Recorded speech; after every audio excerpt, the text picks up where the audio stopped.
Welcome everyone to today's session, Digital Documentaries and Audio Storytelling for Impact. It's good to be with you.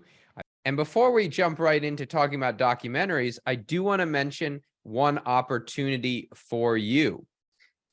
So as you may know, if you've attended one of Leaders of Africa Institute's previous panels, we are offering 3 full scholarships to attendees at the Africa Digital Skills Conference to learn data and design and participate in the Data Plus Design for Development Program 2023. Now, this program is all about design fundamentals, doing data visualization in Data Wrapper, Tableau, Power BI, Flourish, and as well, it includes a capstone project in personalized mentorship. So we encourage you to apply. I'm going to be putting the links in the chat in just a moment so that you can be able to access that information. So let me put that in the chat for everyone so that they have access to this opportunity. And I want to mention that at the beginning because sometimes you may have internet difficulties. So when we talk about it at the end in greater detail, you may not have got that information. So that's the only announcement I have before we get started into today's session. So let's begin. Let's talk about the challenges we might have when it comes to multimedia production and audio and video storytelling. At the heart of audio and video storytelling is capturing forms of qualitative data. What is qualitative data? Qualitative data is anything that is narrative in nature. So people telling stories. It is conversational. It is oftentimes speech or text-based. It's qualitative data. And we have a lot of challenges sort of capturing those emotions, that language, and a lot of other sort of formats, such as data visualizations that I referenced, right? So it's kind of hard to capture stories in some levels. The second part of this is that documentaries, multimedia storytelling is also really good because it provides us transparent ways of communicating what people are saying, right? So if you pick up the news media and you read a news story, you're always wondering to ourselves, did they really capture the essence of what people are thinking and doing, right? Are they asking the right questions? And sometimes the media does a really good job at that, and sometimes they fall short, right? And so one of the challenges that we may face in interpreting or explaining a phenomenon or a theme is that, it may not always be transparent in how we're getting there. And finally, one of the key things we're trying to do with multimedia projects oftentimes is communicate with broad audiences that are hard to reach. Or for some of you that are more in the NGO sector, you're also interested in getting funding. Or if you're in the private sector, it's about also getting funding and being able to communicate a story. These are some of the challenges that we have, and multimedia solutions are ones that will help us do this. Because number one, multimedia solutions allow us to record qualitative data, to record and capture stories, right? And we're going to be talking about doing that within ethical guidelines, because anytime we're doing a multimedia project, we have to always be aware of the ethical considerations that are there. The second thing is that it allows us to take all that multimedia evidence and information and have a good store of it so we can share it with people, right? And we can show other people what we've done. We've captured it. And the final thing is that it allows us to share what we're doing for public as well as private engagement, right? And that's why we love multimedia resources so much. So if we say that multimedia solutions help us solve some of these challenges of communicating with broad audiences, of gathering information and sharing the information in a transparent way. One of the things you may be thinking at the beginning of this session is, well, I don't have any fancy equipment in which to pull off a digital documentary, right? I need a big camera. I see those cameras that they're using to produce Netflix documentaries, or even nowadays online or YouTube documentaries, and you say, I don't know if I could pull that off. I don't have the equipment, right? So, and there are a lot of different myths in addition to that. So let's talk about some of these myths. The first myth, as I've alluded to, is that you need an awesome camera to produce a documentary. Well, believe it or not, these days, a phone can do quite well if used correctly to produce some sort of multimedia content. Now, obviously, you've seen people use this on Instagram, other platforms in some smaller ways, but we're going to be talking about some ways in which you can leverage things that you already have, such as a mobile phone, to get professional-esque results. In other words, you don't need an awesome or one of those big cinema red cameras. Second thing you may be wondering is, well, I guess I have to go to film school to do this, right? That was sort of the old school way of doing things. If you want to do multimedia projects, you'd go to some sort of film school, and that's where you'd learn your craft. Well, I'm going to argue that you don't need to go to film school, but you do need to get some support and some foundations in filmmaking. Some of the things that we're going to be talking about today will go a long way, but this is just the beginning of that journey if you're interested in doing more.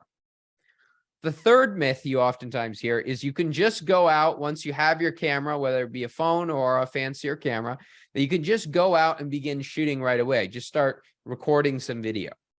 That's a myth, right? We need to have a plan. We need to have an approach. We have to have a concept of a story that's going to structure what we're actually doing. And we're going to talk about that more as we go. The fourth thing, video is more important than audio. So one of the big themes for today's session is that as much as we think about multimedia in terms of visual cues and visual representations, audio is actually more important, right? You're more willing to watch something that is of poor quality if it has good audio than you are to watch something that has terrible audio that's hurting your ears, but has fantastic visual quality. So audio is important. We're going to talk about a lot of audio techniques throughout today's sessions.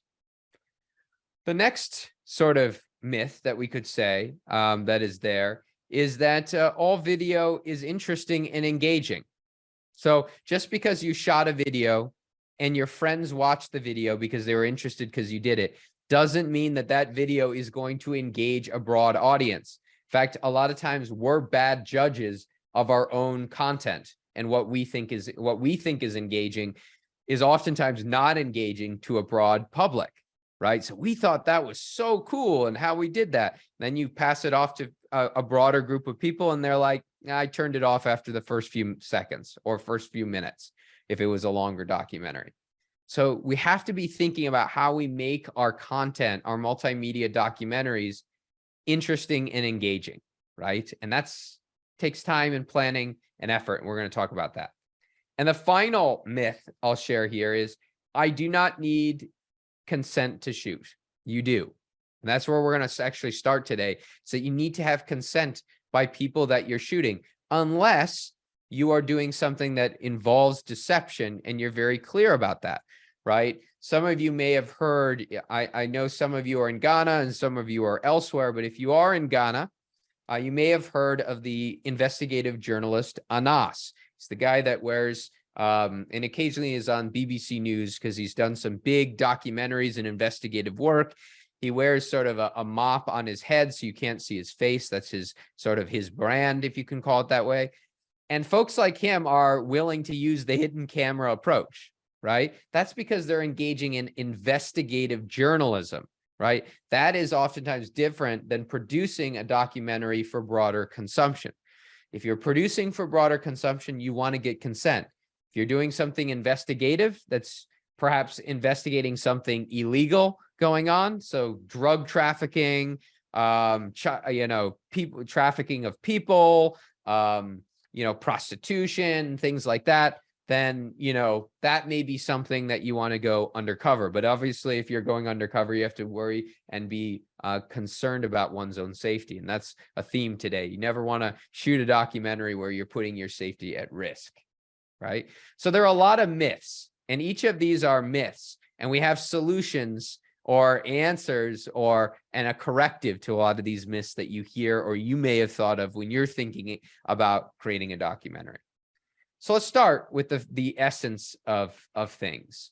And I want to start with consent because I've just talked a little bit about it, but it's really important as you begin to get consent, because when you're doing interviews for a documentary or even a research project that you want to turn into a documentary, because oftentimes we are doing research, then we turn that into a documentary. It's really important for us to get consent if somebody is going to appear on camera in a prominent way. So if you're conducting an interview for a documentary, you have to have consent. And you, generally speaking, that is going to be a release form that you do before you do the interview. You can do it after you've done the interview, but it's always best if you get that signed release form before you do the interview. And again, I'm going to share at the end of today's session, some templates that you can find that will allow you to explore some of the different templates for consent. But you need consent to begin, right? You can't be interviewing people in a documentary setting and just putting them on the screen, and then later they find out that they've been recorded, right? And it's good to get written consent, but when you're filming a documentary, you also want to get oral consent too. So right before you start the documentary and your camera is rolling, you also want to ask them for consent. So that way you have a paper copy of consent, and then you have an audiovisual version of their consent, sort of double the consent. It's always great to have double the consent. Now, there are two approaches in collecting that consent and engaging in those interviews, because at the heart of documentaries is conducting interviews. That's what makes them so much fun, right?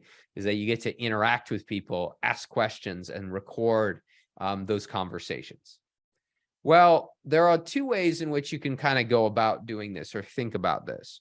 The first way is going about this where you're going to be collecting interviews during some sort of research process first, and at the same time, you're recording a documentary. So in other words, I'm going to arrange my interviews that I'm using for research purposes, for other purposes, but I'm also recording them for a documentary, sort of like killing two birds, so to speak, with one stone. That's what they would say.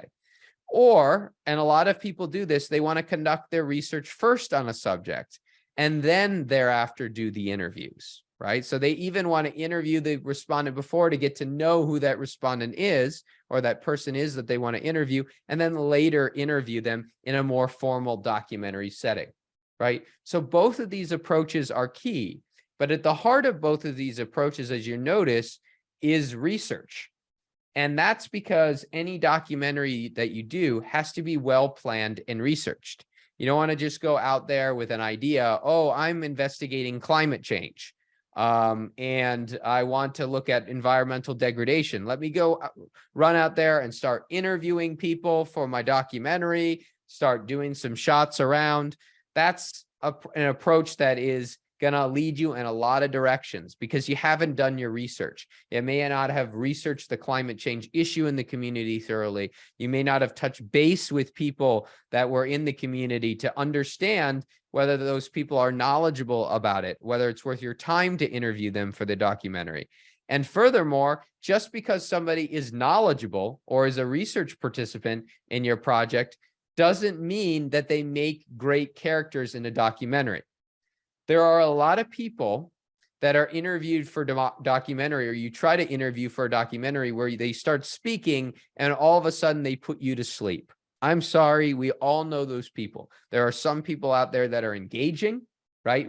Good speakers, they explain things and they're knowledgeable. And then there are brilliant thinkers that just don't know how to speak well, right? So when they're explaining themselves or talking, they just don't have that added engagement component, right? And coming back to what I said earlier, creating a documentary is about engaging people, right? You can't just have somebody that drones on and on and on your screen, or has a lot of pauses or other things that will distract away from the central message of your documentary. So I know that's a tough thing to say, but not everyone does really well appearing on screen. Everyone can play a different role. They can provide you information, point you in a great direction. But when you're picking out people that are going to be interviewed for a documentary, you care about the fact that they are engaging themselves, right?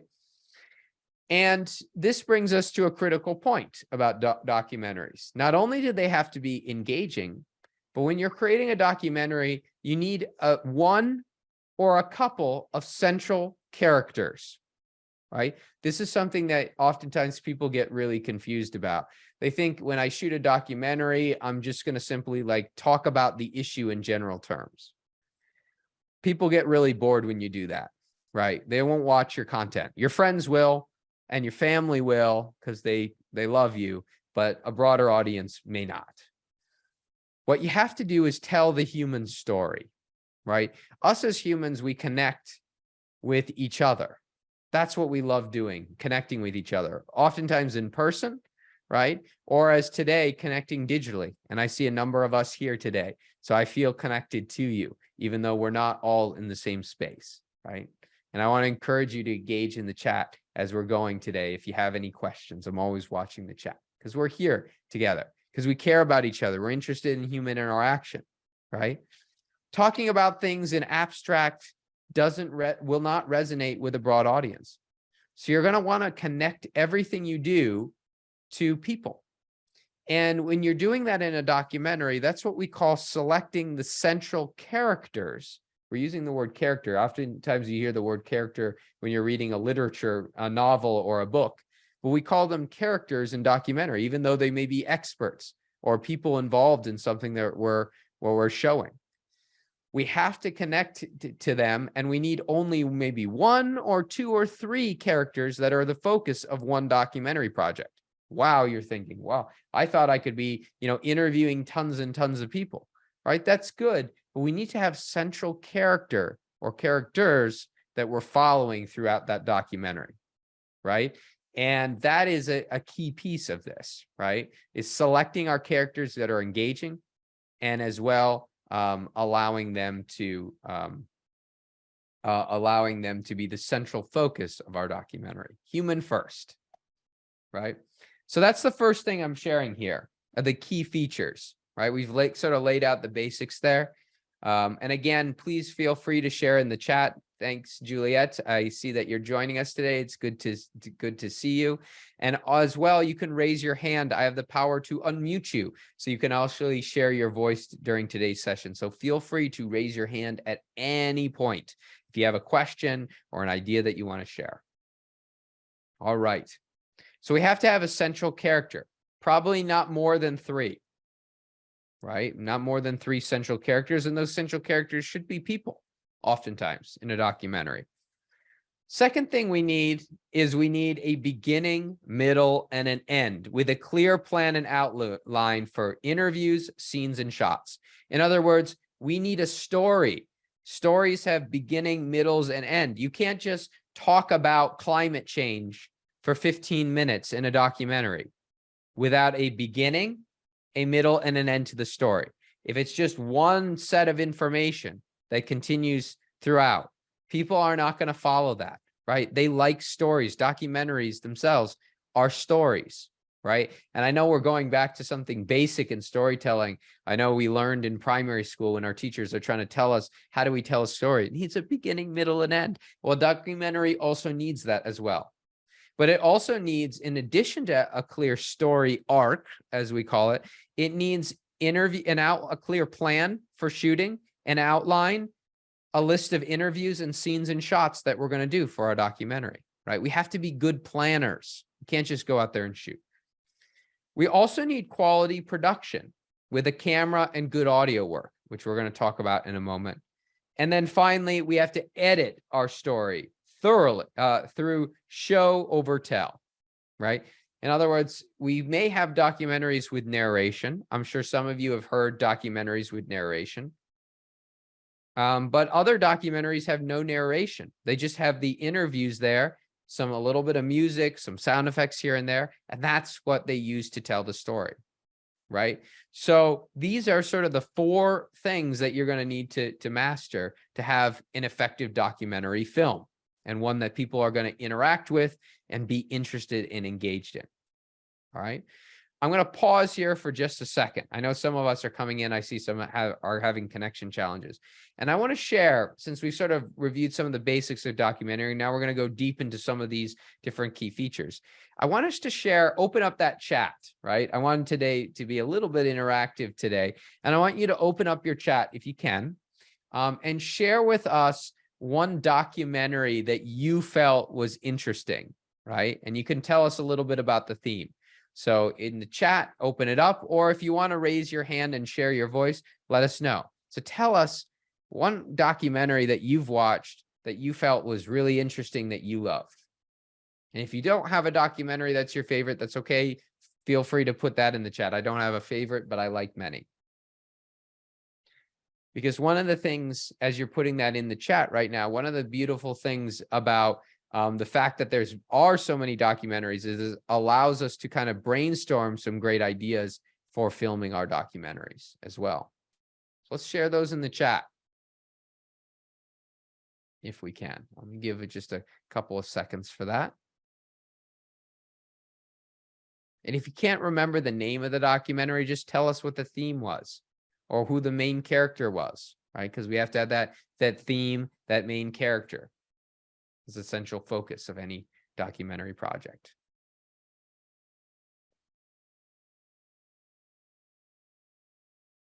So we're opening up the chat and we're sharing our favorite documentary projects.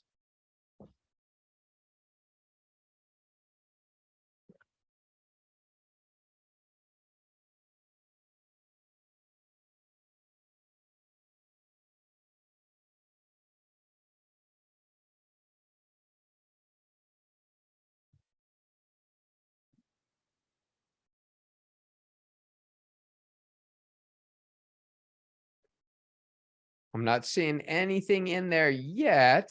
I'm hoping we can get some good ones in there. All right, so I'm going to move on, but I encourage you to share in the chat some of your favorite documentaries or subjects for documentaries, because it's really important to kind of reflect on things that we liked out there. All right, I'm going to move on. Maybe we're not able to open up our chat or engage there. That's perfectly fine. Oh, okay, I can see. Okay, here we go. We've got some great ones. Mobile Web Ghana says Anas, number 12. I mentioned, in case you are joining us a little bit later today, Mobile Web Ghana, I actually mentioned Anas. He uses a form of investigative journalism to round out the documentaries. The Overthrow of Kwame Nkrumah. Okay, that's cool. I'd love to see that one, that documentary. I always find nature documentaries interesting. All right, so we got some nature, Nat Geo or National Geographic. Yeah, I'll also mention that, right? So these are sort of companies that do a lot of documentary or multimedia work. Great, so they got a lot of them. Nat Geo is sort of on the nature end of the spectrum, and sort of travel as well to some extent. Great. We've got some great ideas of things that we like that are out there. Documentaries, there's so many these days, right? Small ones that may be 5 minutes long, 15 minutes long, or ones that are over an hour long, right? But at the end of the day, any of these documentaries that you're mentioning, again, have central key characters, right? They have a beginning, middle, the end with a clear plan and an outline for how it flows. They're quality, they're produced with quality, and they're also effective. They tell the story, and by showing, oftentimes overtelling the story. So let's talk about each of these characteristics in some more detail, and then we're going to get into some of the technical pieces. So I'm going to go pretty quickly through this section so we have enough time for those technical pieces today in today's 2-hour session. So the first thing is planning. When you're planning a story, you need to make sure that that story has a story arc, a beginning, middle, the end. And you can see over here on your screen, this typical diagram that we use with stories, where you have the beginning, where you introduce the characters, and then the middle, where there's some sort of action that's happening. Then there's a climax, and then there's an end to it, right? I like, because I'm a professor of political science, I like studying elections. So elections are a lot like this, right? You're introduced to the candidates that are running for office. The campaign happens. So there's the rising piece, and then the climax is election day, the results, the disputes, and then there's some sort of resolution, you know, whether the candidates win or they lose, right? And there are a lot of documentaries that follow candidates around, and some of them win in the documentary because you never know when you're shooting it, and some of them lose, you know, at the end of the documentary, right? But it's a story. It's right, the campaign story. that is there, right? In fact, there was a documentary called An African Election set in Ghana, and it was focused on the 2008 Ghanaian election. So you can check that documentary out if, in case you, like me, like political like documentaries. I can see Juliet said Skin by Beverly Naya as well as a favorite documentary. Thanks for sharing in the chat. So in addition to this story arc, the story as a documentary has different pieces that we call. It has sequences, which are groups of scenes. Scenes are certain things that we shoot that take place in a given time and a place. Let's use our election example because we're all familiar with elections. So if you're shooting a scene for a documentary, that scene may be a campaign event in a particular constituency, right? That's occurring in one time in one place. That's a scene of the documentary, right? Sequences are groups of scenes, right? So we may be following a candidate to different campaign events. And so if we're following them to different campaign events, then essentially we have maybe a sequence of campaign events, but each of those campaign events is a different scene. They're in different times and places. Within scenes, a scene is made up of shots. Notice how everything is kind of nested here. A shot is a 5 to 10 second clip that comprises the scene. Sometimes shots are longer. If it's an interview, it may be a minute long because we see somebody on the screen explaining things. But if you've ever watched a documentary, they're what we call these cutaways. Sometimes they're taking shots of people's hands or behind the shoulder or them doing something. And then you hear somebody talking. That's what we call B-roll. That's a term for that, is sort of other shots that are there. And those clips are 5 to 10 seconds, right? That is a very different thing, as we're talking about, than holding up your camera and filming something for 20 minutes and then posting that as my documentary. That's not really exciting. The way in which you get people's excitement is you have short shots that tell people and show people, overtell, all the story at different angles. Right? It shows the expression on somebody's face with a close-up shot. Then it shows their hands working. Then it shows the whole group working together, things like that. It's showing you and putting the viewer in the place of what's going on. And that's what is done through shots. That's an important concept here. And then as part of this planning, we also have to plan interviews. And we've already sort of talked a little bit about that as well. So again, it's not about taking our camera and then just going out there and shooting and say, I'm a documentary filmmaker. I'm just going out there to shoot. We always have to have a purpose. I've mentioned this a little bit, but just to emphasize a little bit more, a shot is a 5 to 10 second feature. So one of the things that I encourage you to do to practice documentary filmmaking is take your phone and say you're at a friend's wedding, or you're at a friend's birthday party, or it could be anything, an event that you go to. Take your phone and film in only 5-second shots. So you go around, so you got like the bride and the groom smiling, and then you take another 5 seconds of some of the guests, and then you take another 5 seconds of somebody else. You may ask somebody, how was the wedding, and get a 5 to 10 second clip of them doing that. Go around, record shots. Because those who think in shots, in these short little video bits, are going to be the ones that are going to have the material that we need to furnish that documentary and furnish an exciting documentary. And it's hard because oftentimes we're so used to just like, let me just film the whole dance at the wedding, right? But really what we want to show is the dance. We want to show the motion on the faces. So we need a shot of the faces. We need a shot of the footwear because people like nice footwear. We need a shot of the guests. We got to get the shot of the whole area of everyone dancing, right? Those are all separate shots and they all bring us into the environment of a wedding. And we've all been to weddings, so something we can relate to, right? The shorter, the better, right? The other type of shots we have different types of shots too, but we're not going to talk too much about it because today's all about the fundamentals. We have establishing shots. Establishing shots are shots that are done outside of the place. So if we're shooting a wedding, for instance, we'll shoot the outside of the venue or aspects of the venue. It tells our viewer that we're in a wedding venue and we're at a particular wedding venue. And then it goes in with shots of the people dancing. So this is what we call establishing shots. So when you're watching a documentary and when they transition from one scene to the other, oftentimes they have a picture of a building right? I'm sure you've seen this, where they have a picture of a building and then all of a sudden they cut to an interview and then they cut to some B-roll shots. Those are what we call establishing shots. And then other types of shots, we also have point of view shots. Point of view shots are where we get a shot where it looks like we're seeing what our main character is seeing, sort of from their point of view, right? So they're all different types of shots. I'm mentioning just a couple here for us to get started. But the point here is, if you're going to be doing documentary work, you got to think in short shots, not long shots, right? Interviews are separate. Interviews, you're going to keep the camera rolling.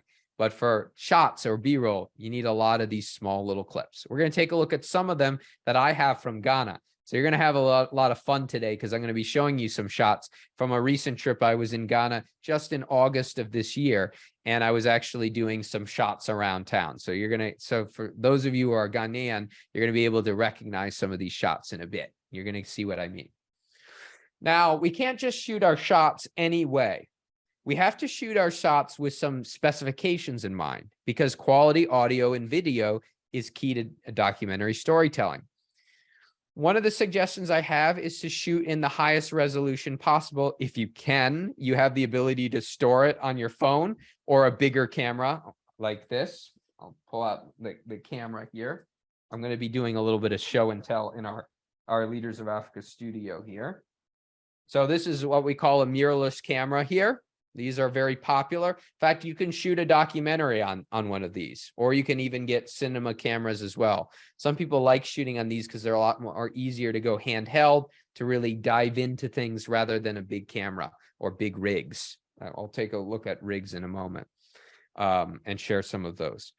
So 4K is sort of the resolution that you want to aim for, but 1080p is perfectly okay. It's fine for most phone productions. So if you're limited space or your computer's not a really strong computer for editing, then 1080p, which is 920 by 1080, is perfectly fine for a documentary, right? Particularly if it's a web-based documentary. Now, if you're shooting for Netflix or some of these outlets, you're going to want a camera at least like a camera like this, a mirrorless camera like this that does good video, if not a cinema camera. And those can be in the thousands of dollars. Even something like this can be, upwards about, with a lens, can be about $3,000 to $4,000 itself, $5,000 or more, just for a camera that's like this. So it's hard, but one of the things that I'll encourage you to do if you are wanting to use a better camera for your documentary is that in different countries, and I'm familiar, we have partners in countries that run media labs that will rent equipment or even give the equipment for free for you to use on a temporary basis to shoot a documentary. So take a look at some of the potential partners in your country that may be able to give you some of this nice equipment for free, right? There are a lot of what we call media labs out there, right? That can help with some of that. You want to also pay attention to the frame rate, or FPS. Frame rate is, if we can explain it, video is a series of frames. So you see me right now, I'm in the Leaders of Africa studio. I've got lights all around me, monitors, all this stuff. You can't see it there, but it's all around me here in our education studio. And we're shooting at a certain frame rate, which is like an image, right? An image. How many frames, how many images in a second do you take, right? Right now, we're shooting at 60 frames per second, really fast, hyper fast frame rate in some ways, right? Really fast. Zoom is showing me right now at 30 frames per second, right? Film or documentaries are often shot at 24 frames per second or 25 frames per second. It depends on what region of the world you're at. So when you're looking at your phone, it's going to have something about frames per second. And if you're doing documentary work, you oftentimes want to do 24 or 25 frames per second, unless you're doing slow motion work. If you're doing slow motion work, you're going to have to shoot at 60 frames per second or above, right? Oftentimes you want 120 frames per second or even 240 frames per second for slow motion. But a lot of documentary work that we do is not going to be doing slow motion, right? Although it is popular to have some slow motion elements, you don't need slow motion to have a great documentary, right? So shooting in 24 frames per second, or maybe even 30 frames per second is perfectly fine. If you want a more film, documentary, cinematic look, film at 24 or 25 frames per second. If you want a more broadcast look, like you see on TV and TV studios, or here on Zoom at the Leaders of Africa Institute studio, then you want to shoot at 30 frames per second. It's actually a stylistic choice for you to make. The other thing you want to do is shoot with a 16:9 aspect ratio. You want to shoot if you're using a phone like this. One of the mistakes that a lot of filmmakers make that are trying to use their phone as their camera is they go around the Instagram way, doing it like this. That is not what the proportions of a TV are. Look at your computer monitor in front of you if you're joining on your computer monitor, or a TV that's in a room. Is it shaped like this? It is not. It's shaped like this, what we call a 16:9 aspect ratio. So when you're filming your documentary, you're always in horizontal mode, right? You're always like this. You're always getting that wide angle, at least, right? So keep in mind that when you're shooting video, you need to keep in mind these specifications. We're going to take a look again at some footage that I shot in Ghana, and you're going to see some familiar places. You're going to see how I've shot this in this way. And I actually used this camera, believe it or not, for that. So you can see that. All right, so that's a little bit on video settings. Are there any questions? Because I am watching the chat. I am seeing if anyone's hands are raised. So if your hands are raised or you have a question in the chat, I will answer those right away or comment on them right away. So ask any and all questions. If you have questions about things going on behind the scenes at documentaries that you're well aware of, ask those questions. I'd love to answer them. So feel free to engage. Yeah, go ahead, Eric. I see you're unmuted there.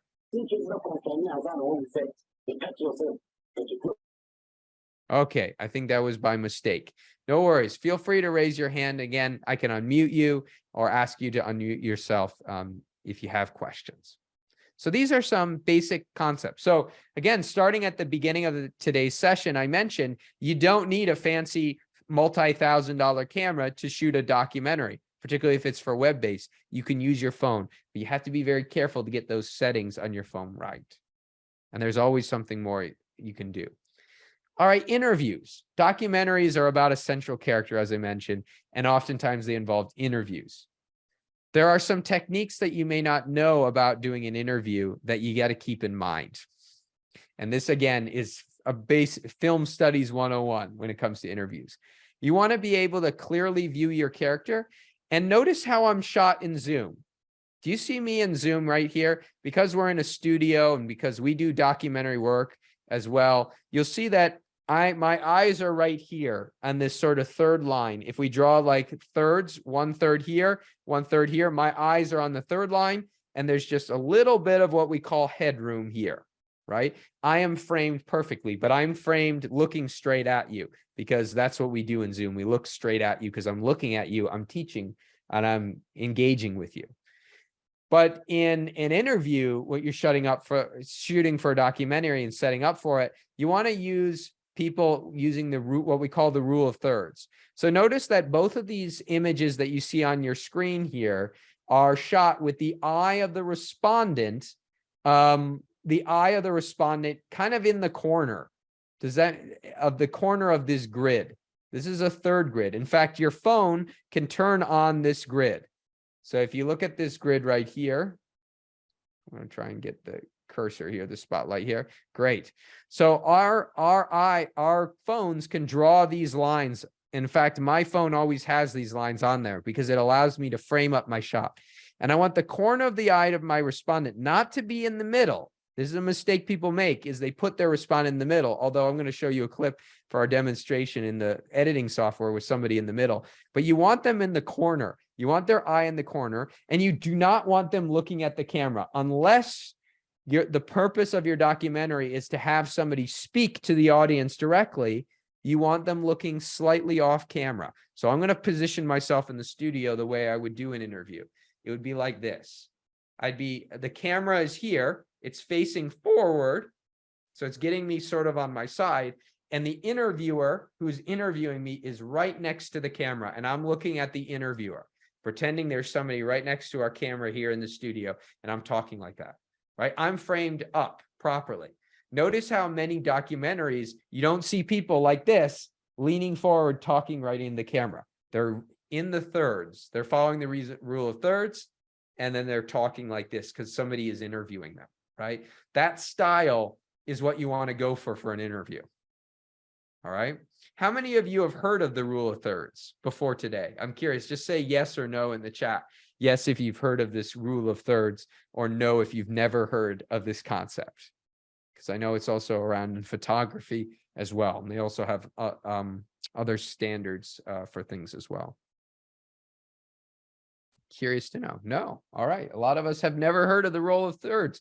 Well, now you know that is oftentimes a pleasing framing, right? It's really boring to have everyone in the center of your shot, right? Oftentimes you want them off a little bit in the center. So your phone has the ability to add those lines in, but you got to go through the settings to do that. So it will help you with framing up your shots, right?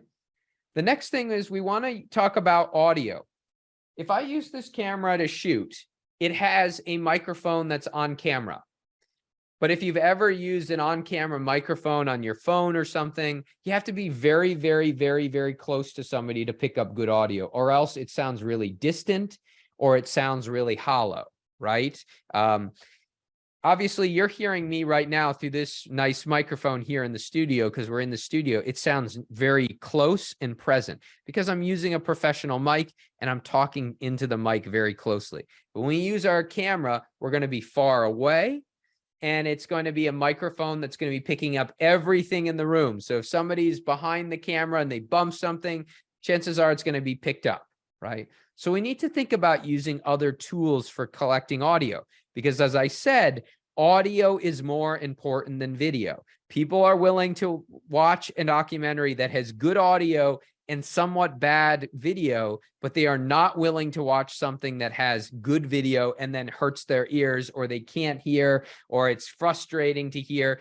Us as humans, we really care a lot about audio, and a lot of people forget about that. So what can we do if an on-camera microphone is not the best? There are some options. Well, the first option is to use what we call a shotgun microphone. It looks like this.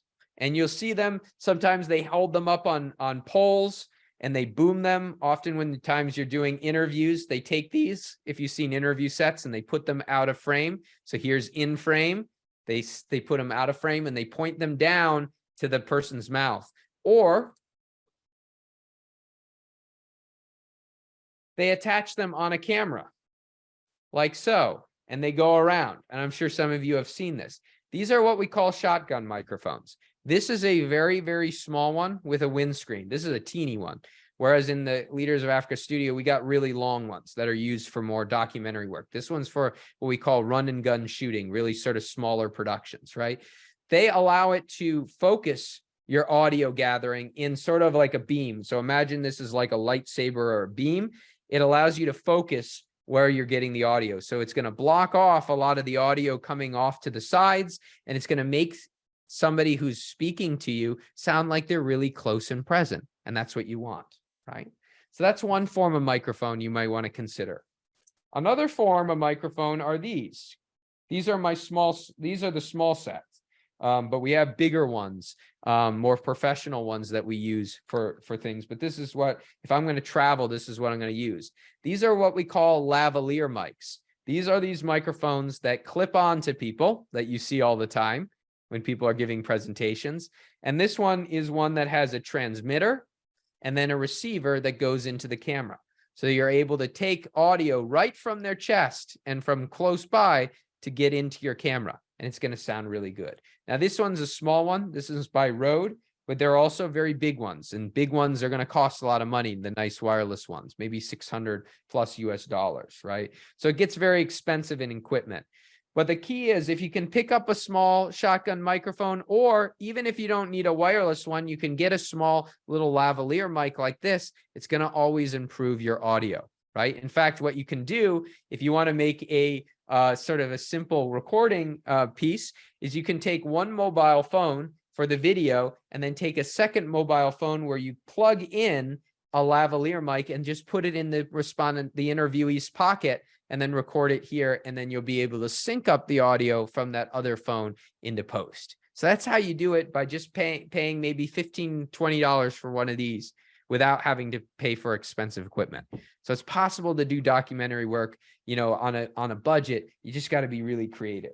So even using a second phone as a audio recorder can work for those purposes, right? So these are some of the things we want to think about with interviews, right? Good mic quality, good audio. So I'm going to show you a picture.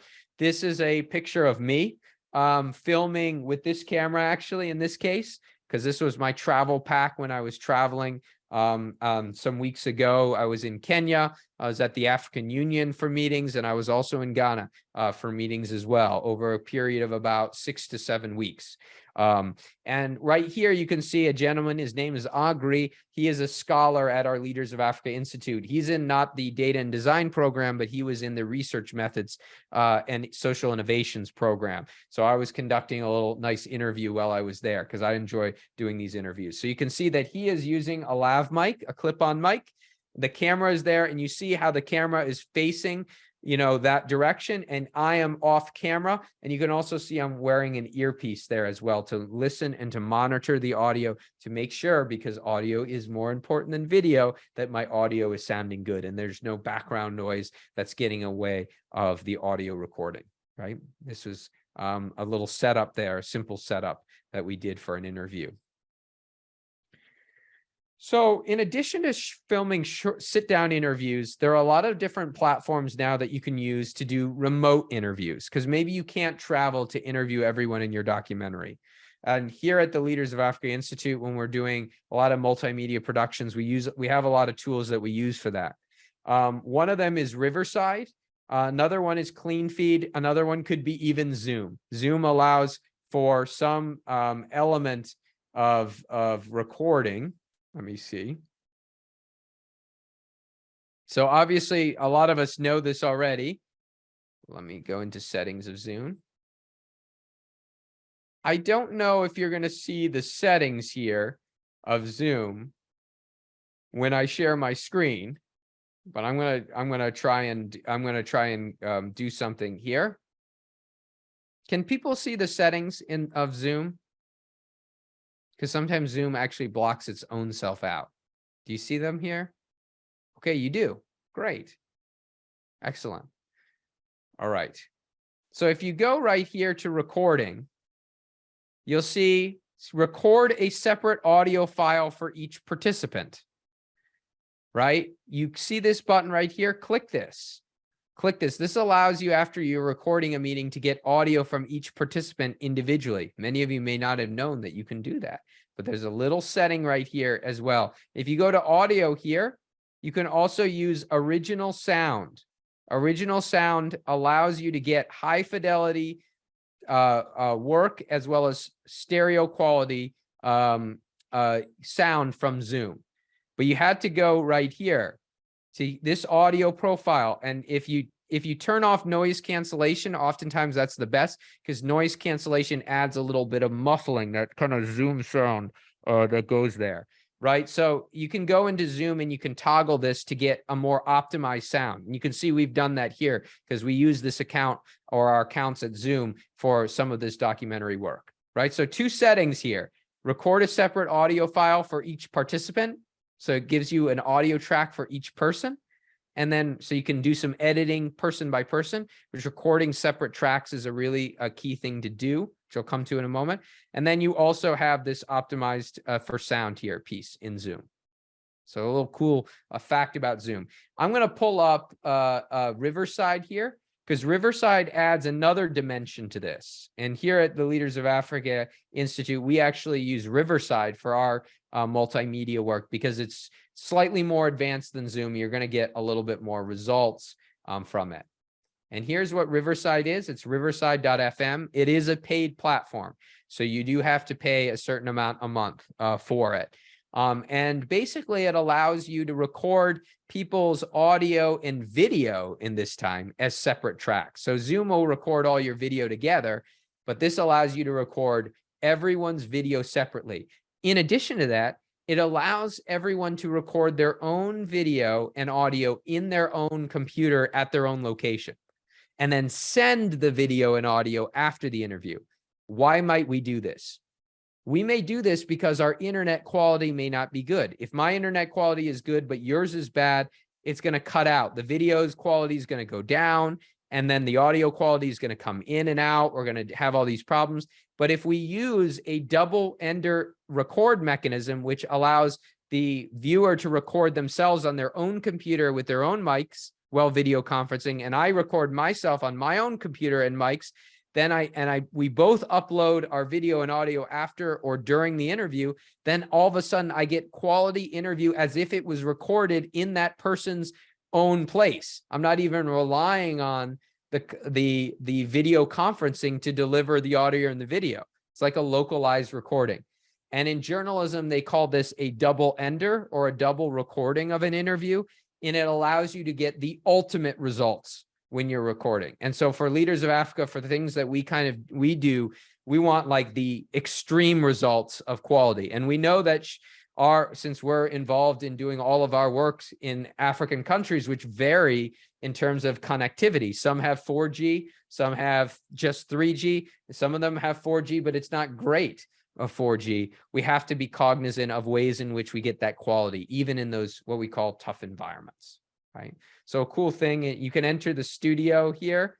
If we go to the studio, I'll just sort of take you on a studio core. I'm not using headphones.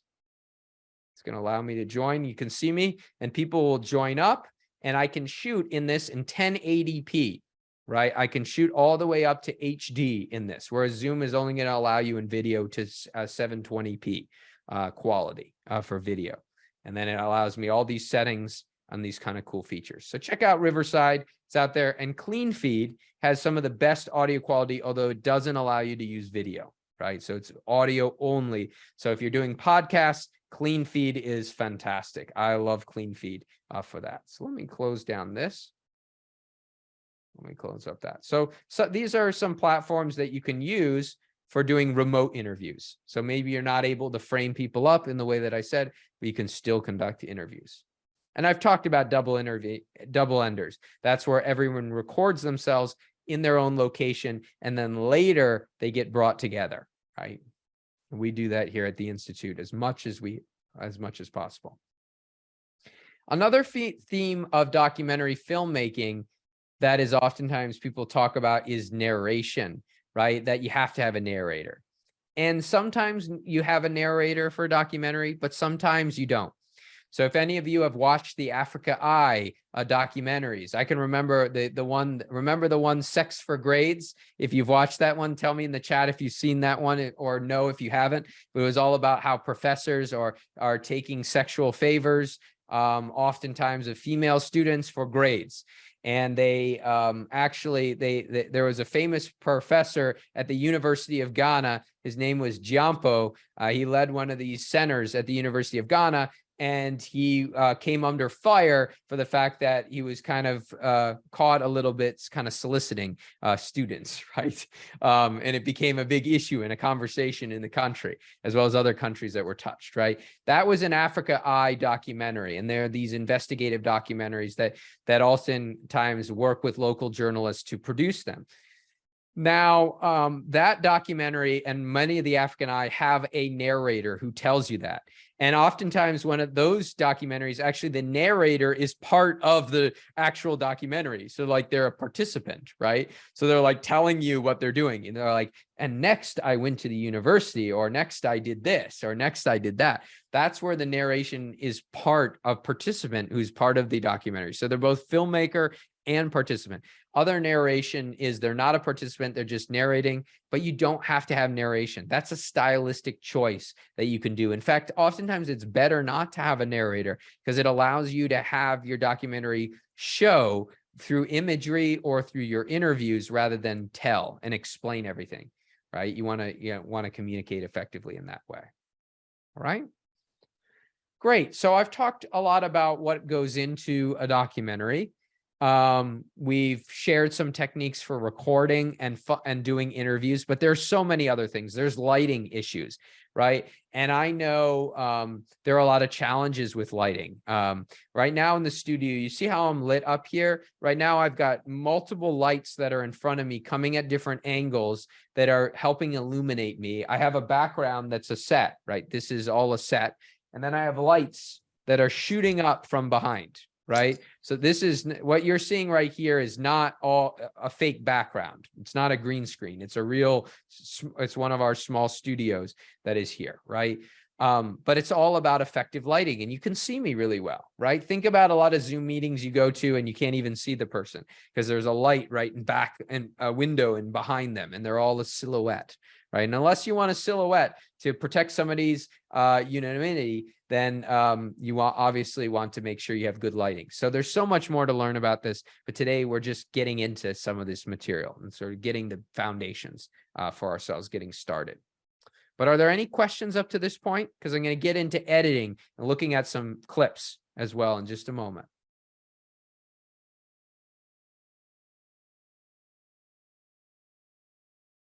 Okay, let's get into editing.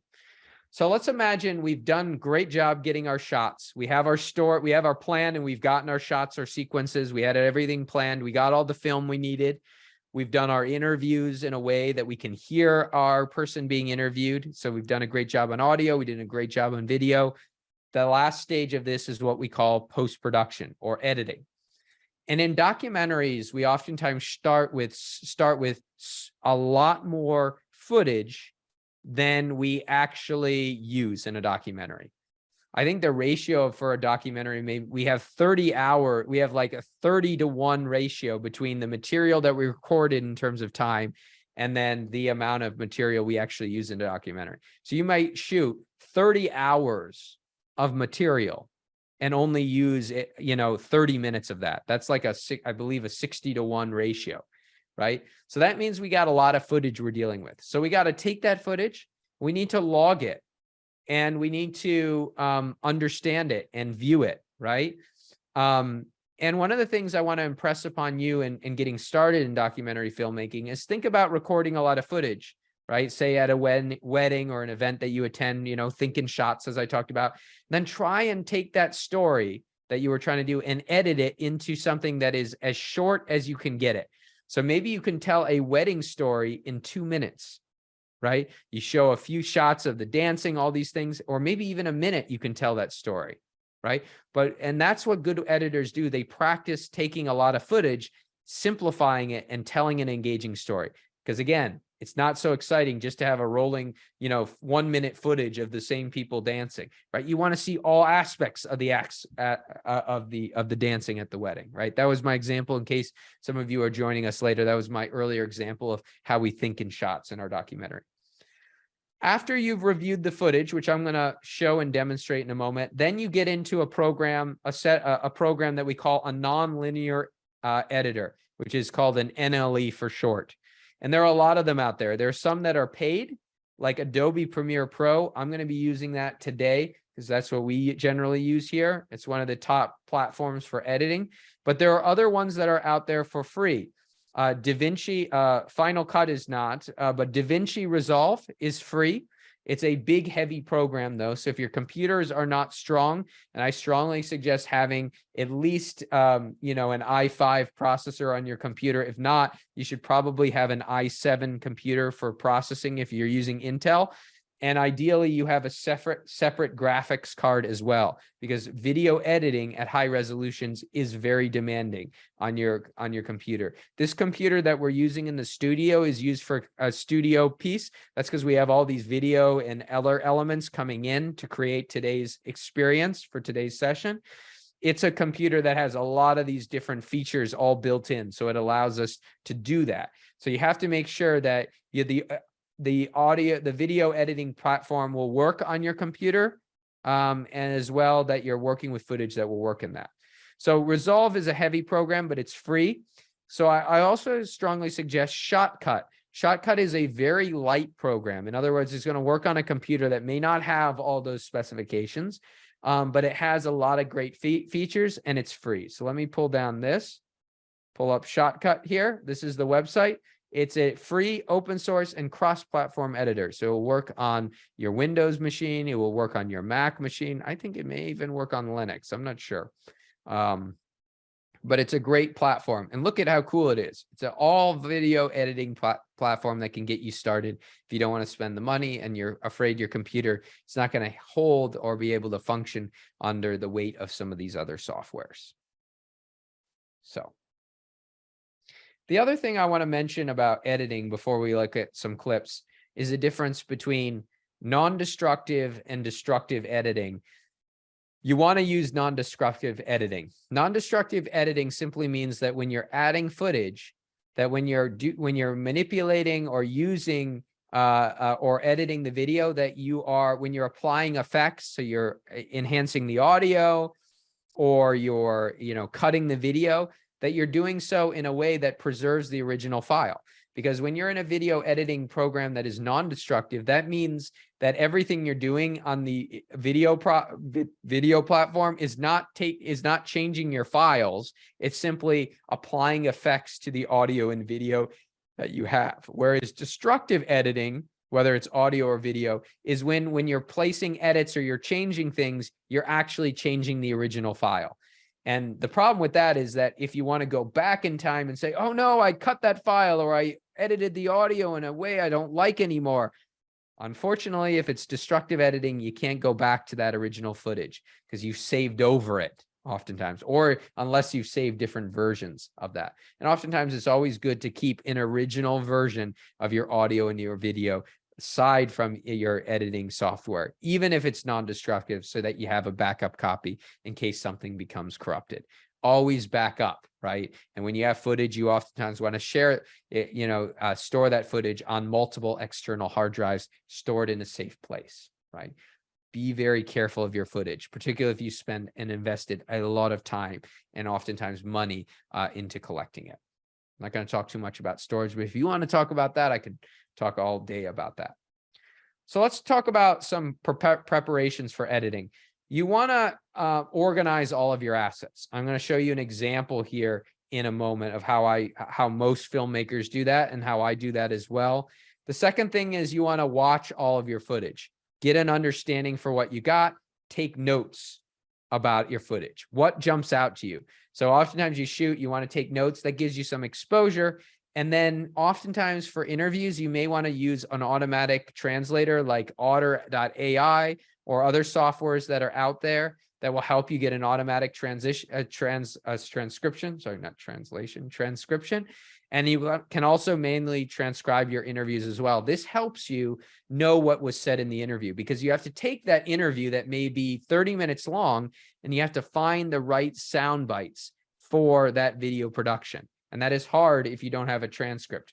You can work without a transcript and just mark in your editing software where you have the nice sort of lines that you have for the interview, but sometimes it can help with a transcript as well.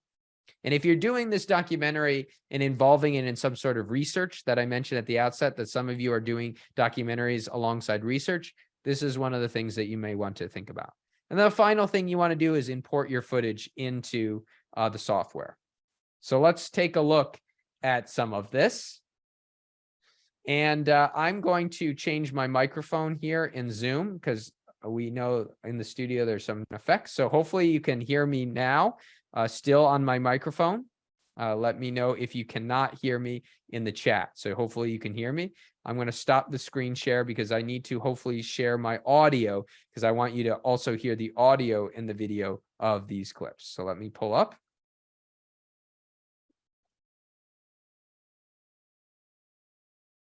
Okay, I'm going to now share my screen again. This time I'm going to share sound. And I'm hoping from right now that you are not hearing me echo through the line. Is that accurate? I'm sounding okay? Great. Juliet says she can hear me, and I'm hoping I'm not echoing, because sometimes Zoom with production software we use has an echo. All right. So here we go. So this is my project folder. Imagine this is my project folder. So inside my project folder, oh, there is an echo. Okay. So let me say, let me do one thing. All right. Hopefully there's no echo now. Is it echoing now? Is there an echo now?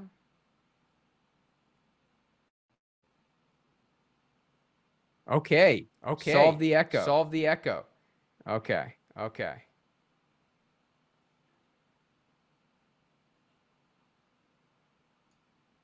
All right. I'm hoping there's no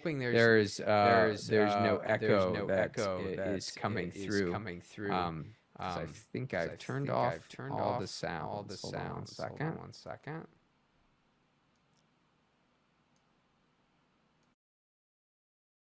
Okay, I'm hoping that there's no echo now. Is it better now? I want to get this right because we're going to watch some footage. Is it even better now? Yes, no echo. Great, excellent. Yeah, this is complicated. Zoom interacts with a lot of different things. So that's why I have a little bit of challenges. So I'm assuming the yes means that there is no echo and that I'm good to continue. So as you can see here, we have a folder here. And we want to organize our folder with B-roll, which are sort of our clips, our shots. Then we want a footage of our key footage, our interview. Sometimes we name this the interview folder. Graphics, this is empty for today, but these are like titles that animate up. We want a folder for our music, because oftentimes we have music. We want a folder for sound effects. We're not using sound effects today, so we'd add those in there. And then we have some still photography, if we're going to include some still photos. I'm going to show some fun still photos in a minute as we go through our footage. So let's open up some of our footage. And one of the things, I'm not going to do it here because I'm not going to label them. But what you want to do is you want to relabel your footage. And oftentimes you want to relabel what that footage is. And also whether it was a close-up shot, a medium shot, a long shot, and maybe other information you want should be changed. Because your camera will record it, will give it a weird number or thing like this. But you want to rename those files in a way that is going to make sense when you get into editing. So let's watch these. And I encourage you, if you know where this place is, to please put it in the chat. So I'm going to show you clip number 1. Some of these you're not going to know where they are.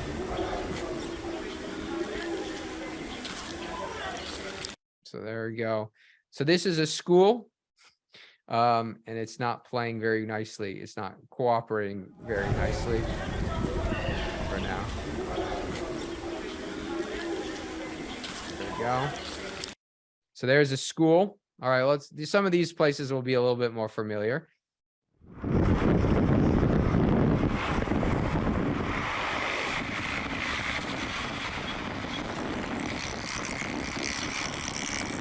Okay. This is actually I think the Medina area of Accra. And the gray you're seeing on the screen is actually because we're viewing on this player, so it has some compatibility issues with this. Let me just import these into our editor.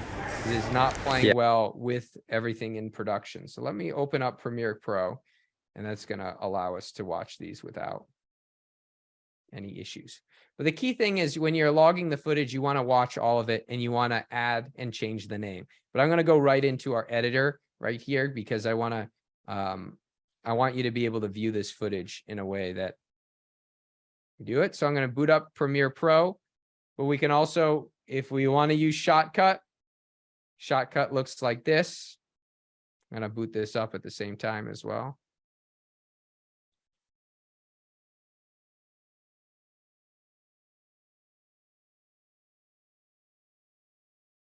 Okay, this is Shotcut right here.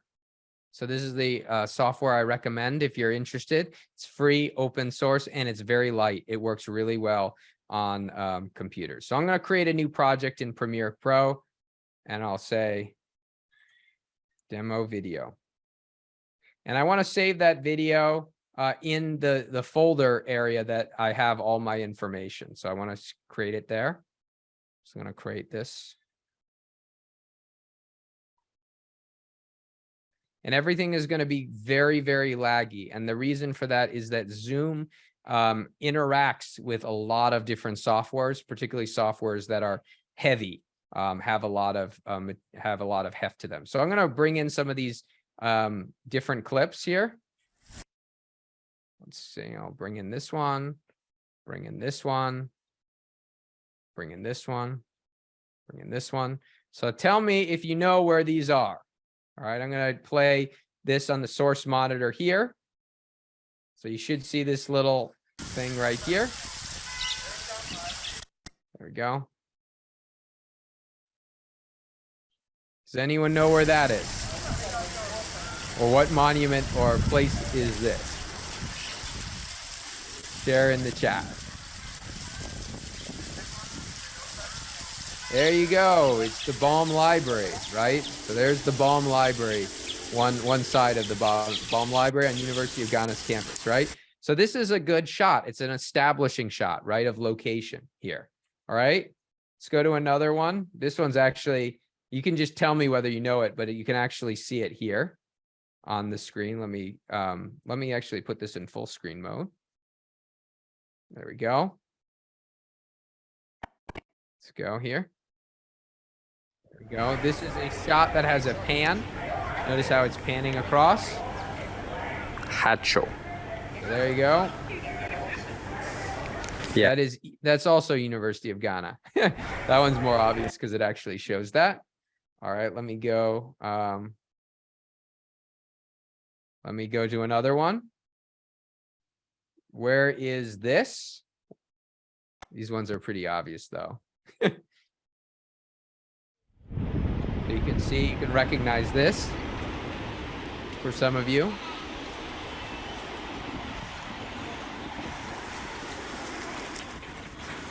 So this is Black Star Square, or Independence Square, right? See the water behind. It's just a shot, a general shot here. Okay, there we go. Let me pull down. And then we have one more here. This is not necessarily anywhere there, but you can see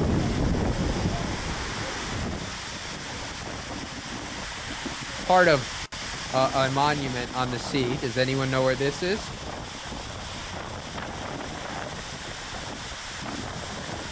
Hear that wind.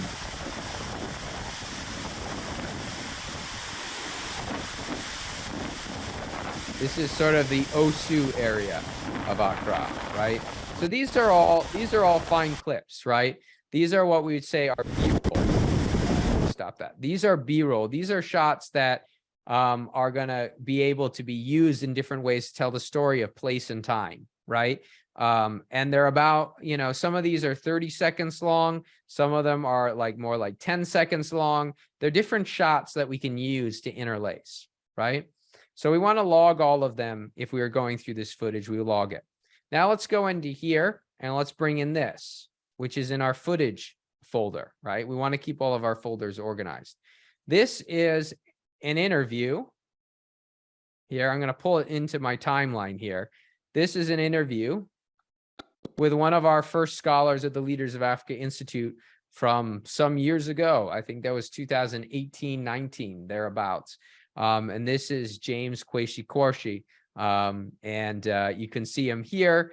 He's actually facing straight on in the camera. Let me play a little bit of it.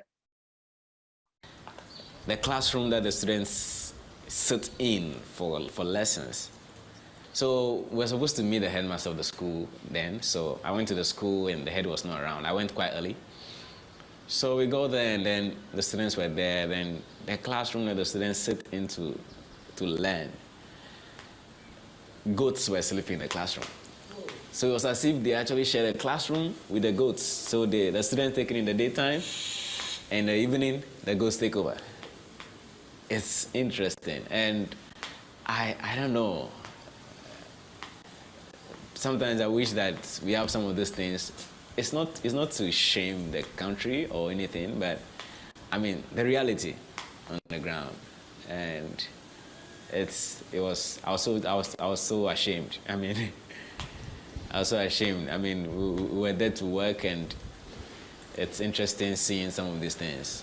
All right. So James' research as part of the Leaders of Africa Institute, his research was all thinking about educational improvement, and particularly opportunities for those who graduate out of university and making sure that they have the opportunities that accord with the things that they study. That was the research he did at the Institute.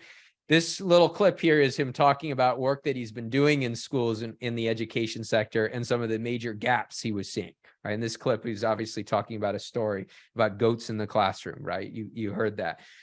When you listen to it, it's an interesting story. I can see Mobile Web Ghana laughed a little, had the lull there to this, right? So it was an intriguing thought, right, of this little story there.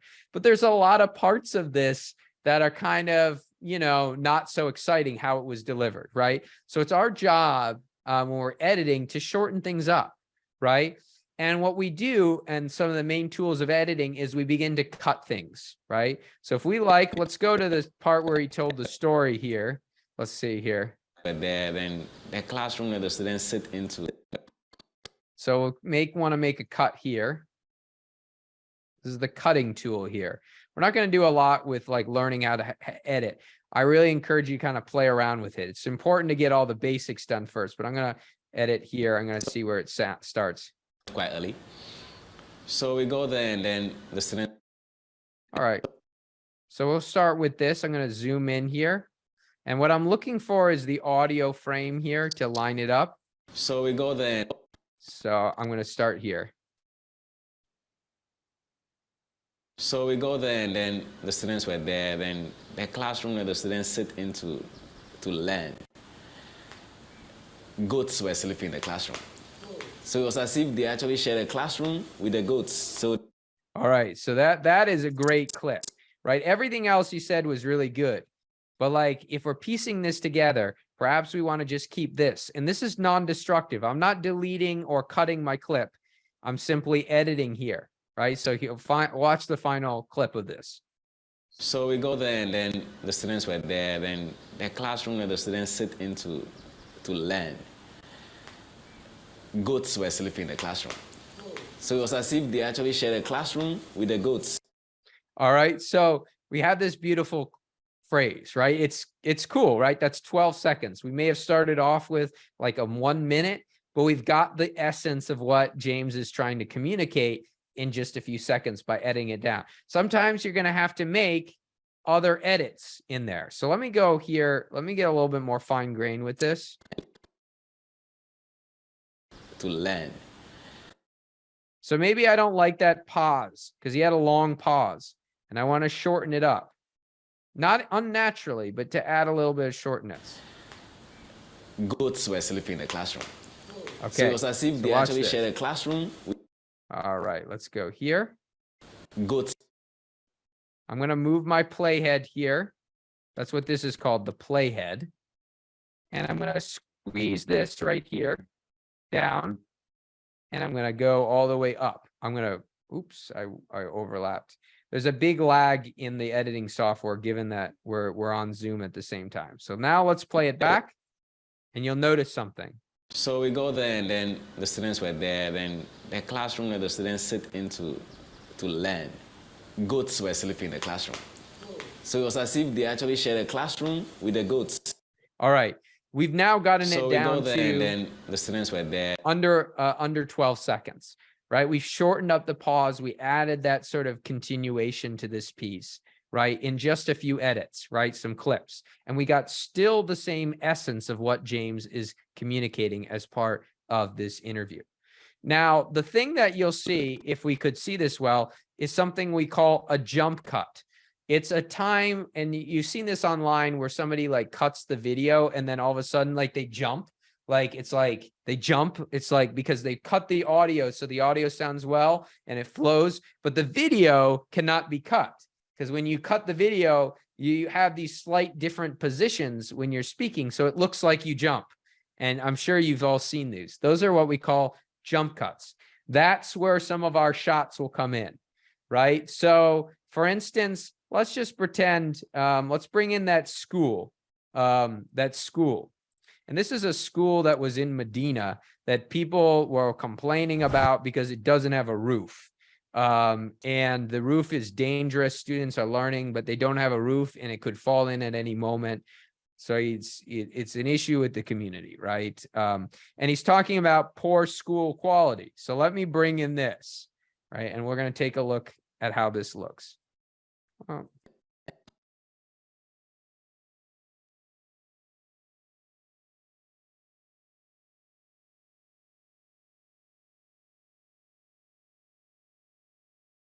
There we go.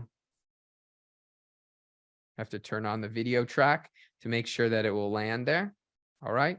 And what I'm going to do is I'm going to layer it, because the way that editing software works is that those layers that are on top are overlaid on those that are bottom. So if I want to paper over this jump cut, this little thing right here, which is the jump cut, this little line here, I want to put this poor school here right at that jump cut, and I'm going to shorten it up just a little bit here. So we got a little bit of this school. So as he's talking about poor schools, we're seeing a school that equally looks concerning. So here we go there, and then the students were there. Then the classroom that the students sit into to learn. Goats were sleeping in the classroom. So it was as if they actually shared a classroom with the goats. Something like that. We'd want to spend a lot of time getting the timing right, because it's oh, there we go. Let me just take that down. So we'd want to spend a lot of time getting the timing right of that particular edit there. But you get the point that one of the key things that you want to do is that you want to you want to make sure that you have the audio edited so that it's interesting, and then you're going to use some of those B-roll or those other shots that you've shot to paper over some of the jump cuts and to add some depth into life of your documentary, right? I'm going to open that up again, that project.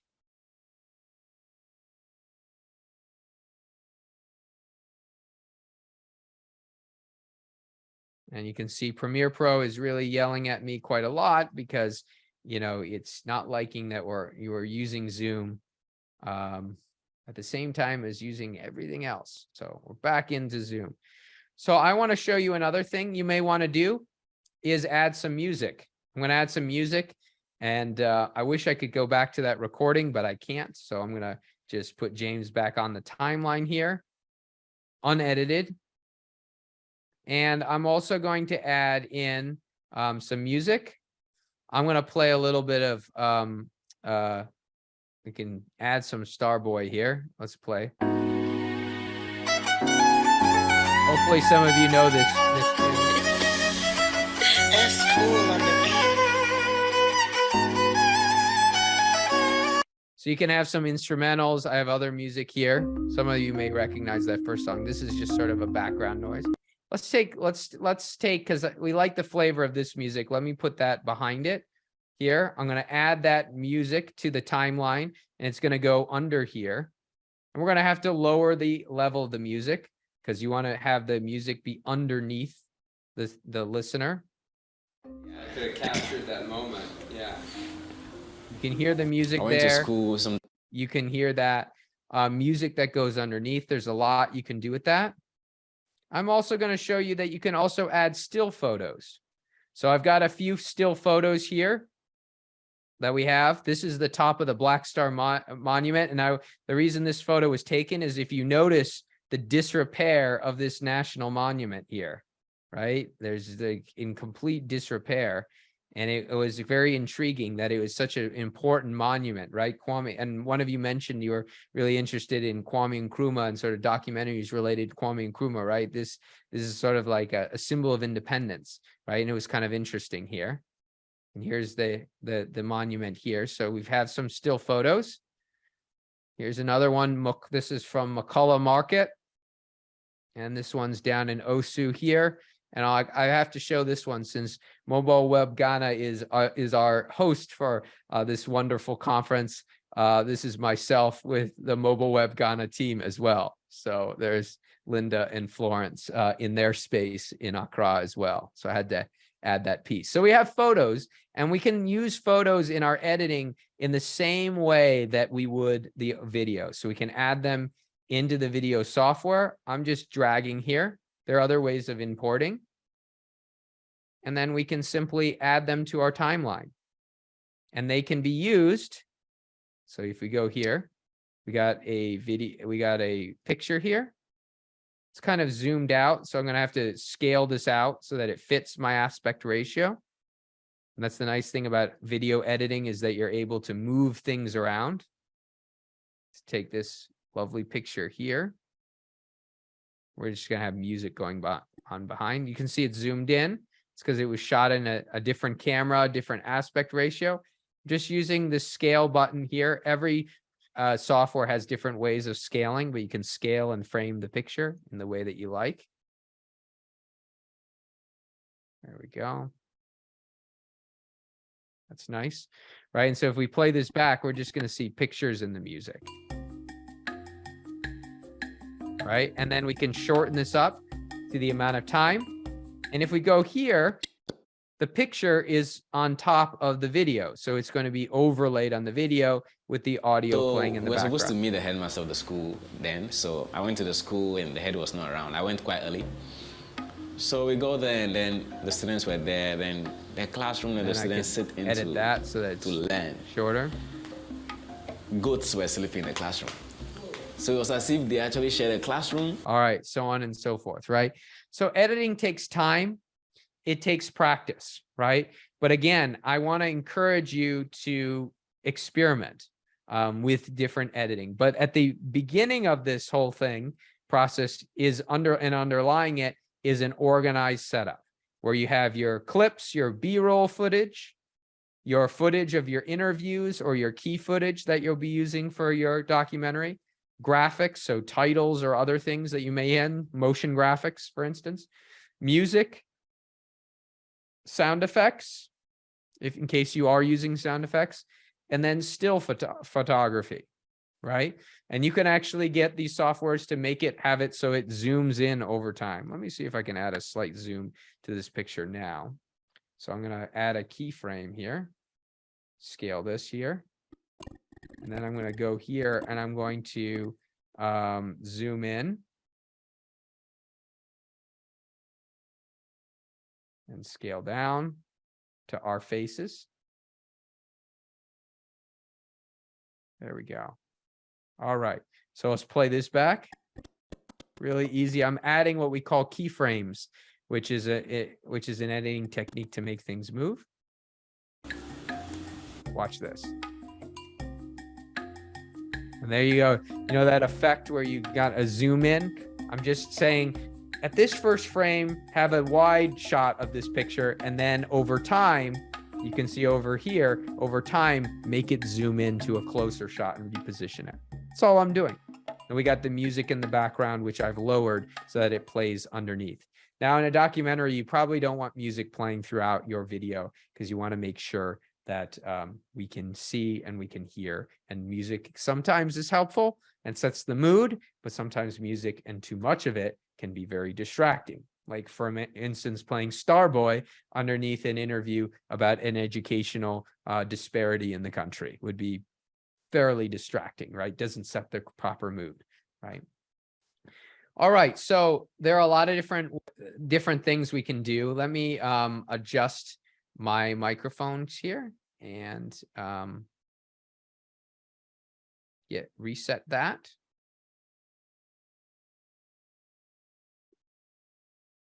Okay.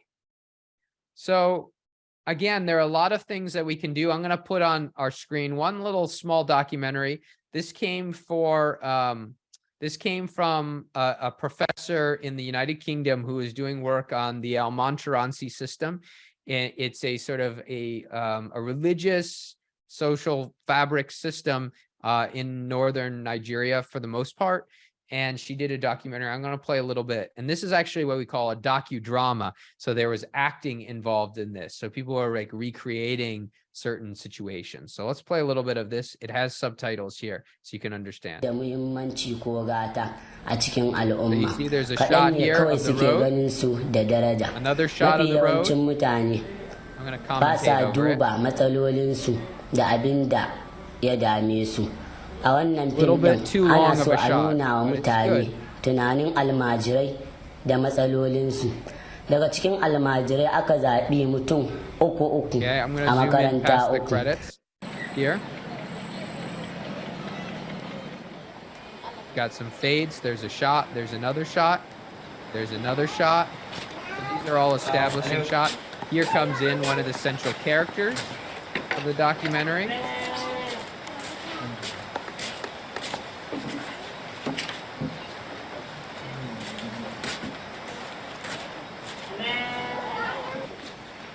Another shot, also slightly another scene. So you can see that the main character here is kind of walking out. So they're there. The shot's a little bit long, so you may want to shorten those shots. But you see, these are all different camera shots. It's not like you're holding your camera, following people around. You're getting individual shots that help you fill out and tell that story, right? And I think that is the critical component of this. So let me go back and switch up my mics here. Hold on one moment. Just give me a second.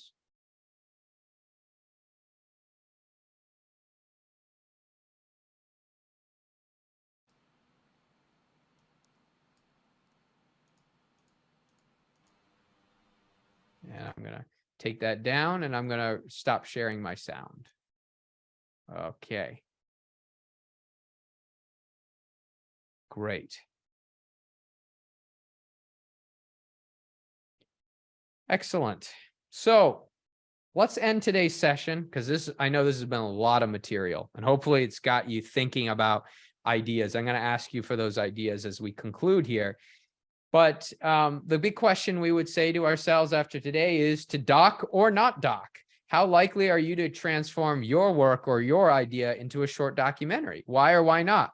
What are some questions that you also have? So right now, I want to see if we have any questions. We've got about 8 minutes before we want to conclude. We'll conclude just a slight bit early today. But I want to see if there are any questions you have, or if you'd like to share in the chat, do you have an idea for a documentary? Is there a question? Is there an idea or a theme that you want to explore if you could? So share those in the chat. I want to know what themes are important to you as you're thinking about today's session, because you're obviously thinking, okay, I'm learning a little bit about the basics of documentary filmmaking, some basics of editing as well. I want to apply this to this idea. So tell me, what are some themes that you care about that you might consider turning into some sort of a documentary film or audio storytelling?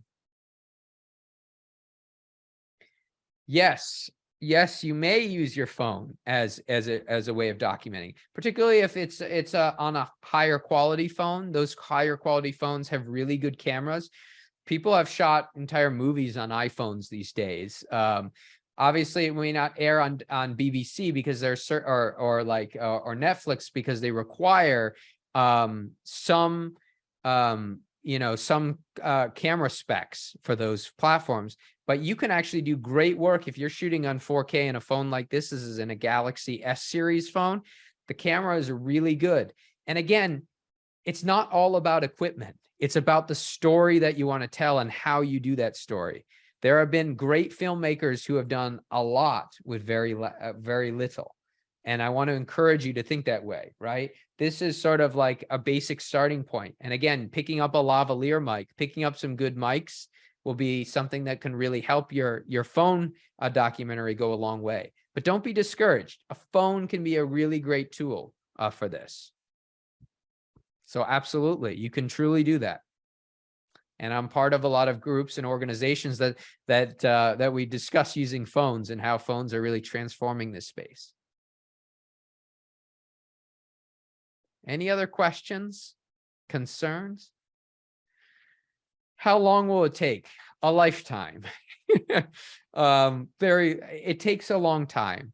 But again, it's all about getting out there and shooting and coming up with a plan, coming up with a great story that you're going to do and doing it several times, because practice really does make perfect. Your first documentary is not going to look like you see on TV, right? They're going to be editing things that can be improved. There are going to be some shots that you wish you could go back and redo. That is the learning process. And I myself, we're all in this together and all learning this sort of together and practicing together. But again, you shouldn't be, worried about putting yourself out there, right? The biggest mistake people make is creating a theme or a story or shots that aren't engaging our audience. So focus on your content, and then the rest, the video and the audio and the technical side will follow suit, right? But at the end of the day, we care about your characters. We care about your story, right? And we know that we're all learning here. So I know it takes a while, and documentary filmmakers will tell you it takes a lifetime, and every different documentary has new and exciting things that one has to navigate as well. Any other questions? These are good questions and related comments. So as I said at the beginning, privacy is something that people oftentimes don't have in a documentary. Now, if you have a lot of scenes, you may want to get release from everyone in the scene. But if you're shooting some basics, stock footage where you don't really make people out, they're not the subject. It should be fairly okay to use that footage. But if you're doing sit-down interviews, you need to get consent. And that consent should be written. And before you start the interview, you should also ask them for oral consent. That way you have a video copy of the consent and a written copy of the consent. So you need to make sure you do that. In terms of privacy, so if you're dealing with sensitive topics, you want to work with your subject about that. Sometimes you can obscure their face, so there are techniques to blur people's face or do things like that so that they're not identified with things. That's one method. Or you just don't cover it, because at the end of the day, you want to be respectful to your interviewees and care about them, because they are people, and you're trying to tell their story and engage with them, and you have to be cognizant of them. Have I had instances of things where that you feel I shouldn't have documented something? No, not necessarily, but sometimes what we do in shooting is we keep our camera rolling. So after the interview is sort of done, so like the interview is over, like all my questions, my follow-ups have been answered, I'll usually keep the camera rolling, because sometimes I'll engage in an informal conversation afterwards that is like even better than the material for the sit-down interview, because the respondent was more relaxed. So they opened up and they said something really interesting. In those cases, I would just make sure that I got consent to share that, because sort of the recording had somewhat ended. So I would sort of, check back in with them on that. But I haven't really done that. There was one funny story in Nigeria. I was outside the inauguration of Buhari in 2015, outside the venue in the crowd, and I was filming the crowd, and there were some police officers who were peeing in a ditch out in the distance. And I was filming. I wasn't filming them. They thought I was filming them, and they didn't want that to be released because they could lose their jobs, because they're not dignifying their office, right? Or it's against sort of a police or military code or whatever.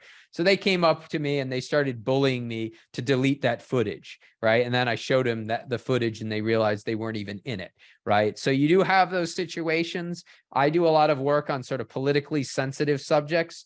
So you have to be careful about that. And you have to also be careful about the effects of releasing any of that footage to your respondents as well. That's why I started off today's session talking about its interaction with research, because many of you are in the research fields, and a lot of the things that we think about for privacy, confidentiality are also things that we would think about in terms of documentary filmmaking. Okay. Really great question. So if there are any other questions, well, add those in the chat. I do want to share one additional opportunity here. As I mentioned at the outset, the Leaders of Africa Institute does offer programs in documentary filmmaking and the topics that we talk about, as well as podcasting as well. We actually have an accelerator for those that we have. They're not open for applications or new members now, but they will be sometime early next year. So I strongly suggest, if you're interested, to sign up for the newsletter from Leaders of Africa Institute for those opportunities, because you get a deeper dive into all of these pieces in that program, as well as having instructors that have shot films and done things in a lot of different fields. Some of them are related to things that you'll do. But there is an opportunity that is open. And the good news is there are 3 free full scholarships to this program. That is the data and design program. So if you're interested in data visualization, we really encourage you to apply. I'm going to put the link to the chat to the program. The applications are open from now until January 15th. So feel free to apply. The information's there in the link. And I'll also put in the LinkedIn link to Leaders of Africa in the Institute's LinkedIn for those channels, as well as the link to connect with Leaders of Africa and sign up for the newsletter. I've put those links. And while we do that, I'm going to just play a video about the data and design program, and you can see some audio video things going on with this as well. So I'm going to play that now, and then we'll conclude today's session. So here, let me play that here. It's a tool that we use to communicate. That's how I see design, and that's what it should be. Because we are not making these things for ourselves. If we understand the impact that these visualizations that we create make, and whoever we talk to, we are talking to the people who hold people's lives and policies and people's future at their hands. As the population is increasing, the food insecurity rate is also increasing. And they were really showing the graphs, and you could actually see that over time it is getting worse and worse and worse and worse. So it's something that needs to be addressed. And you have a big chunk of people, also the youth, who are not employed. So if all these things were put together and integrated, then this would result into finding solutions and also still creating opportunities. And at the end of the day, we have enough food, because food is a basic need. I wanted to make designs, like data designs, that stood out and tell better stories and make the stories accessible. After joining the Leaders of Africa Institute for this particular design for development class, it changed my perspective. Met various people from all over the continent, and this amazing team of Leaders of Africa Institute, amazing facilitators we have right here with us. And so this one gave me the confidence to even explore these tools more. You must really be willing to spend a lot of, give in a lot of hours to these particular tools and to tell the stories that you're trying to tell. So the Institute has really helped me. It has made me, first of all, it made me know a lot of people in Africa, the people who we were in the class with, and it taught me a lot design and data. And also the class taught me that, all the problems that lie around us, all these are just opportunities that are waiting for someone to pick them up and, provide solutions to them and turn them into success stories.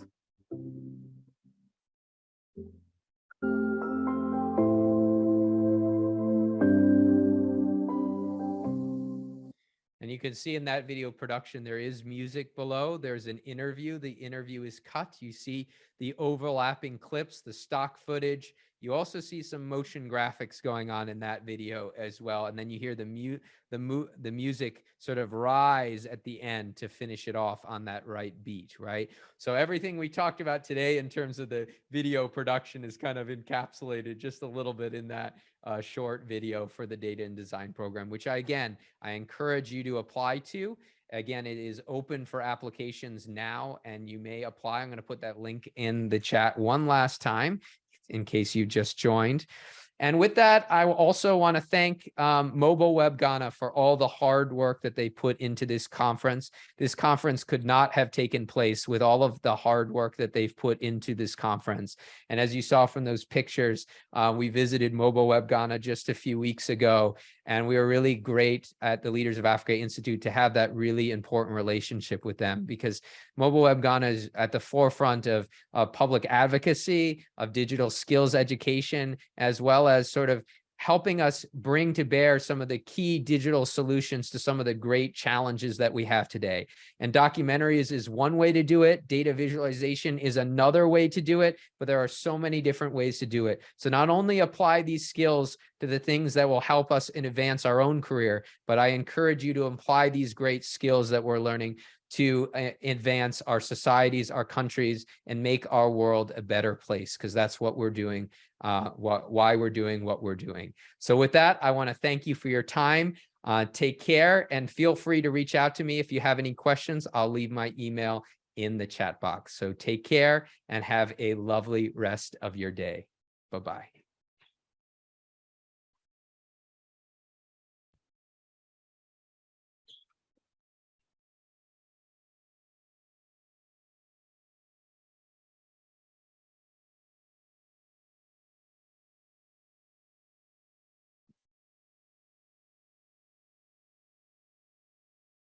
Take care, everyone. Close out this now.